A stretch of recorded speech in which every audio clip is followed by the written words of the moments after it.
तर दिल्लीत असलेल्या धनंजय मुंडेंनी राजीनाम्याचा चेंडू मुख्यमंत्री देवेंद्र फडणवीस आणि उपमुख्यमंत्री अजित पवार यांच्याकडे टोलावलाय। आपण दोषी आहोत की नाही हे मुख्यमंत्री उपमुख्यमंत्र्यांनी सांगावं असं त्यांनी म्हटलंय। त्यांनी मागणी केल्यास आपण तातडीने राजीनामा देऊ असंही त्यांनी म्हटलंय। तसंच गेल्या 51 दिवसात आपल्याला टार्गेट केलं जात असल्याचा आरोपही धनंजय मुंडेंनी केला।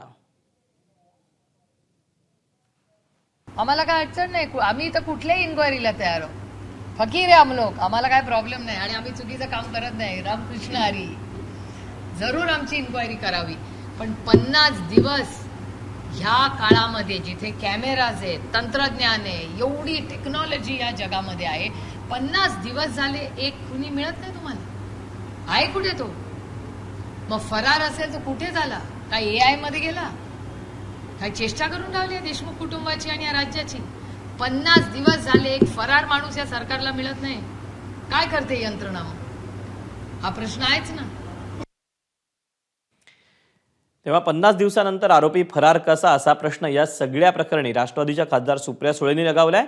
तर या सगळ्याबाबत राजीनाम्याच्या बद्दल धनंजय मुंडे यांनी काय म्हटलेलं आहे, त्यांचं काय म्हणणं आहे आपण जाणून घेऊया। मुख्यमंत्री महोदयांना, माननीय उपमुख्यमंत्री महोदयांना कुठं जर दोषी वाटत असतील तर त्यांनी राजीनामा मागावा, राजीनामा देणार। मी दोषी आहे का नाही या बाबतीत माननीय मुख्यमंत्री, माननीय उपमुख्यमंत्री हे सांगू शकतील ना। आपण त्यांना सुद्धा म्हणजे ह्या सगळ्या गोष्टी क्लिअर झाल्या पाहिजेत।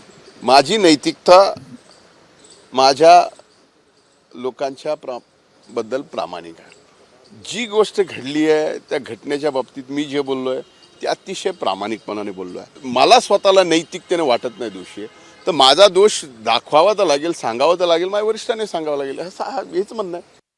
कारण 51 दिवस ज्या पद्धतीनं ट्रायल चालू आहे, टार्गेट मी आहे, स्वाभाविक आहे। मी पार्टीचा निष्ठावंत आहे, मी महायुतीचा प्रचारातला एक प्रमुख आहे। निवडणुकीमध्ये ज्या वेळेस जिथं जाईल स्पष्टपणाने मी लोकांना काम आम्हाला मत द्यावं, आमच्या उमेदवाराला मत द्यावं हे स्पष्ट सांगताना आपण निवडणुकीत टीकाही करतो, टीका सहनही करतो, या सगळ्या गोष्टी आहेत। आता माझ्या विरोधात माझ्या तिथं येऊन मी उमेदवार असताना अनेक जणांनी टीका केला।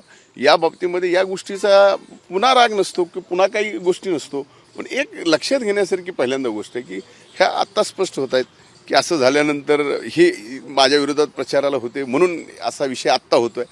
म्हणजे याचा आपणच विचार करावा। माझी नैतिकता माझ्या लोकांच्या बद्दल प्रामाणिक आहे।